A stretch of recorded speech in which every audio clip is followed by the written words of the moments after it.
Sutra Teratai yang menakjubkan, Bab 1 Pendahuluan, Sin Fasyang Sutra Teratai, episode 74. Kewelas asihan dan kebijaksanaan adalah sama dalam esensi.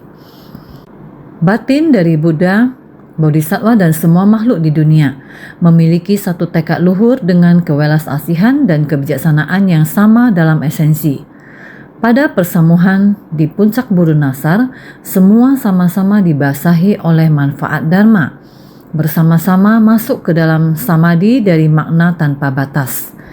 Hal ini berarti memberitahukan kepada kita semua bahwa batin para Buddha, batin para Bodhisattva, dan batin seluruh makhluk hidup di dunia ini sesungguhnya adalah satu batin yang sama.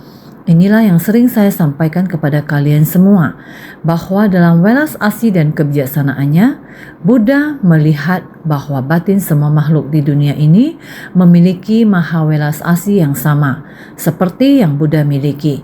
Inilah wujud welas asih Buddha dan kebijaksanaan Buddha, serta bentuk penghormatan Buddha kepada semua makhluk. Oleh karena itu, kita semua seharusnya tidak merendahkan diri sendiri. Sesungguhnya, kita semua memiliki sifat hakiki kebudaan, serta kebijaksanaan yang setara dengan Buddha.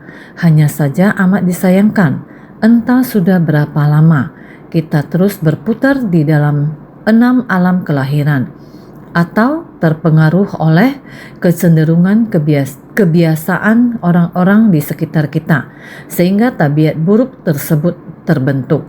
Oleh karena itulah, batin Buddha dalam diri kita menjadi kabur. Kini kita telah dapat mendengar jalan kebenaran dan seolah-olah melihat Buddha. Sulit terlahir sebagai manusia, sulit mendengar ajaran Buddha. Sekarang kita telah mendapatkan tubuh manusia dan mendengar Buddha Dharma. Ini sama halnya dengan melihat tubuh atau raga Buddha, karena tubuh Dharma Dharmakaya bersifat kekal abadi. Kita telah melihat Buddha dengan mendengarkan dharmanya. Kita sering mendengar Buddha mengajarkan dharma. Kebijaksanaan Buddha ibarat Buddha berdiam bersama dengan kita. Kita harus senantiasa mendengar dharma dengan penuh rasa hormat. Ketika rasa hormat itu telah tumbuh, kita harus membangkitkan tekad. Untuk mempelajari ajaran Buddha, kita harus membangkitkan tekad luhur dan membangun ikrar agung, menapaki jalan Bodhisattva. Jadi, ini adalah batin dari Buddha dan Bodhisattva. Sebelumnya, kita telah membahas bahwa di persamuhan puncak Burung Nasar, selain para monastik, ada juga para Bodhisattva, dan juga 8 kelompok dewa dan naga. Bukan hanya dewa, manusia, dan 8 kelompok dewa dan naga. Sesungguhnya batin semua makhluk terkumpul bersama. Setiap orang dilengkapi dengan batin yang welas asih dan bijaksana. Jadi, ini berarti memiliki satu tekad luhur dengan kewelas asihan dan kebijaksanaan yang sama dalam esensi. Memiliki satu tekad luhur dengan kewelas asihan dan kebijaksanaan yang sama dalam esensi. Artinya telah kembali ke batin Buddha. Setiap orang pada dasarnya memiliki sifat Buddha. Setiap orang setara. Jadi ketika itu, Buddha sudah mulai membabarkan ajaran Bodhisattva selama 42 tahun terakhir.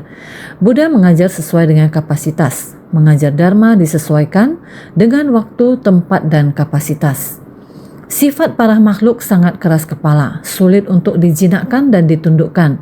Demi menundukkan para makhluk, Buddha harus memberi pengajaran sesuai dengan kapasitas, tempat, dan jalinan jodoh. Setelah tiba di persamuhan puncak Burung Nasar, mereka yang menerima dan dipengaruhi oleh Buddha Dharma, baik secara individu maupun kelompok, mulai beralih dari kendaraan kecil menjadi kendaraan besar. Mereka memiliki satu tekad, yaitu mencari Dharma. Dalam persamuhan Dharma ini, semua sama-sama dibasahi oleh manfaat Dharma. Semua orang mendengarkan Dharma dan sama juga mendapatkan Dharma ini, memberi manfaat buat diri sendiri. Setelah kita mendengarkan Dharma, kita merasa sukacita dan memahaminya. Ini adalah telah mendapat manfaat dari Dharma. Jadi, bersama memasuki samadhi pada landasan dari makna tanpa batas. Setelah Buddha selesai membabarkan sutra, beliau memasuki samadhi. Pada landasan dari makna tanpa batas, Berhubung kita semua mempelajari ajaran Buddha, melihat Buddha memasuki samadhi, tubuh dan batin semua orang tidak berani bergerak. Mereka berlanjut bersamadhi di sana. Semua orang bersamadhi di tempat itu. Ini adalah menggambarkan kondisi persamuhan agung ini, sehingga di bagian naskah sebelumnya, saat semua orang duduk, tubuh dan batin semua orang tenang. Dari langit turun hujan dari bunga Mandarafa, bunga Mahamandarafa dan bunga Manjusaka dan bunga Mahamanjusaka. Hujan 4 jenis bunga jatuh dari langit, menghujani tubuh Buddha pada saat itu. Pada saat itu, semua dunia Buddha berguncang dalam 6 macam getaran berbeda. Saat itu, kondisi batin semua orang sangat tenang. Langit turun hujan dari bunga, bumi berguncang. Dalam kondisi tersebut, pola pikir setiap orang berbeda-beda. Sehabis membabarkan sutra ini, Buddha duduk bersila dalam posisi teratai penuh dan memasuki samadhi pada landasan dari makna tanpa batas. Tubuh dan pikirannya tiada bergerak. Pada ketika itu, dari langit turun hujan dari bunga Mandarafa, bunga Mahamandarafa, bunga Manjusaka, dan bunga Mahamanjusaka, bertaburan di atas Buddha dan seluruh persamuhan. Semua dunia Buddha berguncang dalam 6 macam getaran berbeda. Sutra Teratai Bab 1 Pendahuluan. Bunga-bunga yang berjatuhan dari langit. Mungkin pada saat itu di tempat tersebut, begitu angin bertiup, pohonan, bunga dan daun berjatuhan seperti itu. Ini adalah sebuah gambaran dalam sebuah tulisan. Mungkin pada saat itu ada momen terjadinya gempa, dan inilah keadaan tersebut. Tanah bergetar, manusia merasa takut. Namun jika kita memahami karakteristik dengan baik, kalian masih ingat? Kadang-kadang ketika kita sedang melakukan doa pagi, semua orang sudah duduk, tiba-tiba terjadi gempa. Apakah semua orang harus segera lari? Tidak. Kami juga pernah mengalaminya. Gempa. Hati hanya bergetar sejenak. Mengatakan tidak takut juga tidak sepenuhnya benar. Ketika memahami karakteristik, karena semua orang berada dalam lingkungan ini, ketika semua orang sudah menjadi tenang, Buddha pun duduk di sana dan masuk dalam samadhi. Dalam keadaan itu, jika kebetulan terjadi gempa, hendaknya dipahami dengan karakteristik. Apakah kalian masih ingat Topan Morakot tahun 2009? Membawa dampak yang begitu besar di Taiwan bagian selatan karena daerah pegunungannya longsor. Banjir besar menyapu dan menghanyutkan, rumah-rumah rusak, manusia kehilangan nyawa dan terluka.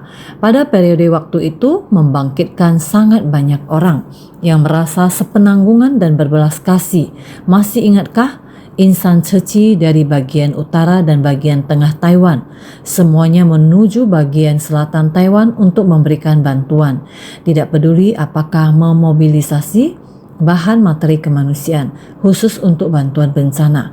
Di luar sumbangan, memobilisasi orang-orang untuk pembersihan. Di saat yang bersamaan, klinik kesehatan juga bergerak. Pada waktu itu, seluruh wilayah yang memiliki suci, 52 negara dari seluruh dunia. Kewelas asihan dan kebijaksanaan orang-orang, hati welas asih semuanya terbangkitkan. Tempat yang jaraknya jauh dan tidak bisa pulang ke Taiwan untuk ikut mengeluarkan tenaga. Akan tetapi, mereka menggalang donasi secara lokal di negara tempat tinggal mereka sendiri, membawa kontak donasi cinta kasih. Seperti ini di tengah orang banyak, membungkukkan badan untuk menghimbau. Berkata, mohon kepada semua orang agar menggalang sebuah rasa cinta kasih kalian, menggalang sebuah rasa keberkahan kalian. Di Taiwan terjadi Topan Morakot, merusak dan melukai daerah pegunungan di bagian tengah dan selatan.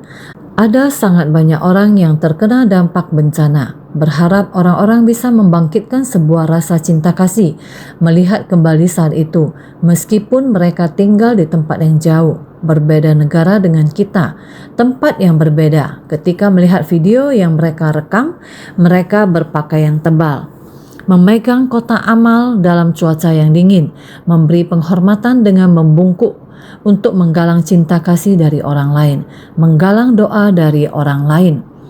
Sungguh tersentuh. Terdapat beberapa tempat yang ketika saya lihat fotonya di bawah terik matahari, orang memegang kotak amal dengan kepala yang penuh keringat.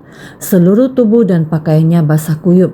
Juga sama mengajak dan menggalang di tempat tersebut. Menggalang cinta kasih dan doa. Pikirkan, bukankah ini adalah berbelas kasihan tanpa syarat? Mengasihi insan lain baik terhadap diri sendiri. Mereka dapat merendahkan diri. Bukankah ini adalah kebijaksanaan? Kebijaksanaan merujuk kepada mengajak orang untuk meningkatkan mawas diri. Meskipun Taiwan sangat jauh dari kita, sama berada pada permukaan bumi. Saat menyaksikan bencana yang menggemparkan dunia, hendaknya dapat membangkitkan kesadaran akan peringatan alam, menggalang cinta kasih dari setiap orang, ketulusan dari setiap orang, berharap semoga dunia dapat berpadu dengan ketulusan dan cinta kasih. Berharap semoga berkah ini cukup untuk menghalau bencana di bumi. Ini juga merujuk kepada metode lain, memberikan pengajaran dan didikan sesuai dengan kebutuhan. Yang paling penting, hendak saya katakan kepada kalian adalah kewelas asihan dan kebijaksanaan yang sama dalam esensi. Kewelas asihan dan kebijaksanaan sama-sama adalah satu esensi, terutama di saat itu. Insan suci di Taiwan setelah bencana Topan Morakot, korban bencana yang tidak memiliki rumah, kita semua bergerak. Praktik dalam tindakan nyata, pergi ke daerah bencana, baik itu di wilayah utara atau wilayah tengah. Semua orang berkumpul selama 7-8 hari melakukan pembersihan, telah menggerakkan 150.000 lebih orang pergi ke daerah bencana itu. Orang tanpa membedakan status, tidak peduli pengusaha apa, kegiatan usaha seperti apa, semua orang mengumpulkan kekuatan. Di jalan tol terlihat barisan panjang mobil besar, dan mobil besar dengan menancapkan bendera. Iring-iringan sangat panjang yang sangat tertib. Barisan mobil yang begitu panjang juga menuju ke selatan, pergi ke daerah bencana. Pegunungan yang terkena bencana, banjir di tanah datar, juga berlumpur. Bagaimana membuat daerah itu kehidupan semua orang segera kembali normal?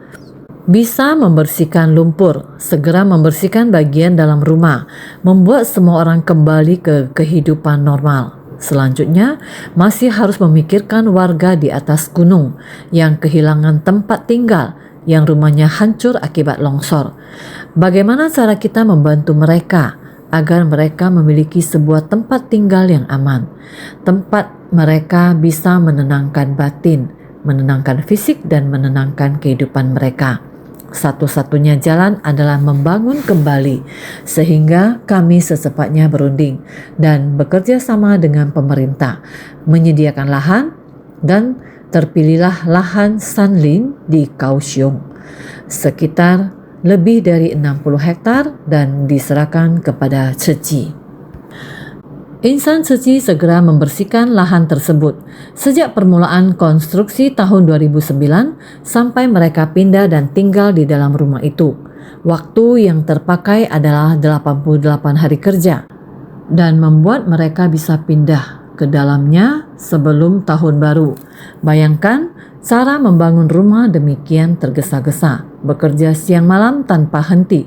Berapa orang kontraktor yang dipakai? 5 orang kontraktor di atas lahan yang demikian luas, dan lagi kita tidak menggunakan aspal atau semen untuk melapisi jalan. Bukan, tetapi menggunakan satu persatu bata kecil. Satu demi satu disusun saling mengunci sampai rata. Setelah tanahnya diratakan dan diisi dengan pasir, lalu menyusun bata satu persatu di atasnya. Lahan seluas berapa puluh hektar. Kami berharap tanah memiliki ruang untuk bernafas. Tanah yang dilapisi aspal dan semen ibarat kulit kita yang dibalut gips atau dibungkus plastik. Bayangkan betapa tidak nyamannya kulit kita dalam keadaan seperti itu. Pori-pori kulit seharusnya dapat mengeluarkan panas tubuh dan sebagainya. Bumi adalah dengan semen dan aspal. Inilah yang dimaksud dengan melindungi bumi. Bangunan di atas tanah harus dibuat aman, tahan terhadap gempa bumi, tahan terhadap angin topan, namun bangunan didirikan hanya dalam waktu 88 hari. Coba kalian pikirkan. Kami juga tentu merasa khawatir. Semua orang akan khawatir, walaupun dalam perhitungan perancangan dan proses pembangunannya, kita selalu menegaskan bahwa bangunan tersebut harus mampu menahan gempa berkekuatan di atas skala 8, mampu menahan topan di atas tingkat 17. Meskipun kita menggunakan angka-angka tersebut sebagai dasar perhitungan konstruksi, tetap saja ada orang yang berkata, bangunan yang selesai dibangun secepat itu. Pertanyaan ini tidak terjawab hingga terakhir pada tahun 2010, di mana di Kecamatan Xiechien terjadi gempa bumi berkekuatan 7 skala Richter. Semua orang sudah pindah masuk ke perumahan Ceci di Sanlin. Kita segera mengirimkan relawan untuk memeriksa apakah orang yang tinggal di dalamnya aman. Mereka juga memeriksa rumah yang belum selesai, memeriksa seluruh rumah, dan semuanya aman, selamat tanpa cedera sekalipun. Dan tidak ada yang bergeser. Pada saat itu semua berkata, kami sangat bersyukur. 8 kelompok dewa dan naga datang memeriksa pekerjaan kita. Benar, inilah sikap berpengertian. Walaupun saat gempa bumi ini memberikan dampak di daerah lain di selatan, tetapi di tempat ini kita semua sangat bersungguh hati, bekerja keras membangun rumah-rumah ini dengan sangat kokoh sehingga selamat tanpa cedera sedikit pun. Tempat ini dibangun oleh semua orang dengan welas asih. Penerapan welas asih dan kebijaksanaan yang tanpa batas. Jadi walaupun selama periode ini telah terjadi bencana gempa bumi, kita menggunakan sikap berpengertian. 8 kelompok dewa dan naga datang memeriksa dan kita sangat bersyukur. Singkat kata, saya terus merenungkan tentang pertemuan di puncak Burung Nasar. Bunga-bunga yang berjatuhan dari langit, bumi bergetar dengan 6 jenis getaran. Bagaimana kondisi batin semuanya? Ini adalah fenomena yang sangat tidak biasa. Bagaimana kita menjelaskan kondisi batin saat ini? Pasti penuh dengan sukacita. Mengapa bersukacita? Karena pertemuan ini bukanlah di sebuah aula besar, tetapi di tempat terbuka yang luas. Ketika semua orang berkumpul, angin sepoi-sepoi bertiup, menciptakan suasana nyaman. Hati semua orang menjadi lembut. Kelembutan ini melambangkan welas asih yang besar, dan kenyamanan melambangkan kebijaksanaan yang besar. Setelah mendengarkan dharma di tempat ini, hati semua orang dipenuhi dengan welas asih dan kebijaksanaan. Jadi selama 6 jenis getaran ini, yaitu 6 indera, 6 objek indera dan 6 kesadaran, boleh dikatakan di saat itu semua orang merasakan getaran ini. Gambaran ini mengubah peristiwa tersebut menjadi dunia spiritual, sehingga kita mampu memahami makna yang dijelaskan para bodhisattva sekalian. Pada saat itu sebenarnya setiap orang sudah mampu menjadi batinnya sendiri, tidak panik, tidak takut, justru sebaliknya. Hati menjadi tentram dan lapang. Dengan penjelasan yang lembut dan menenangkan, batin setiap orang dapat selaras bersama-sama memasuki ranah makna tak terhingga, sehingga mampu memahami lebih banyak hal. Jika belum menjalani, maka tidak akan tumbuh kebijaksanaan. Justru melalui pengalaman itulah kita dapat memahami lebih dalam dan lebih luas. Masih ingatkah kalian pada peristiwa gempa 21 September? Begitu banyak bodhisattva yang muncul. Di tengah peristiwa itu, kita semakin menyadari ketidakkekalan kehidupan di dunia manusia, dan pemahaman kita pun bertambah, karena makna tak terhingga adalah prinsip kebenaran dari hukum-hukum dunia yang jumlahnya tak terhingga. Para praktisi Buddha Dharma, kita harus senantiasa menyesuaikan diri dengan kondisi yang dihadapi, meresapi dan menerima pendidikan dari setiap keadaan. Dengan cara inilah kebijaksanaan kita dapat terus bertumbuh tanpa henti. Oleh karena itu, batin dari Buddha, Bodhisattva dan semua makhluk di dunia memiliki satu tekad luhur dengan kewelas-asihan dan kebijaksanaan yang sama dalam esensi. Pada persamuhan di puncak Buru Nasar, semua sama-sama dibasahi oleh manfaat Dharma, bersama-sama masuk ke dalam samadhi dari makna tanpa batas. Mohon semua orang hendaknya senantiasa bersungguh hati.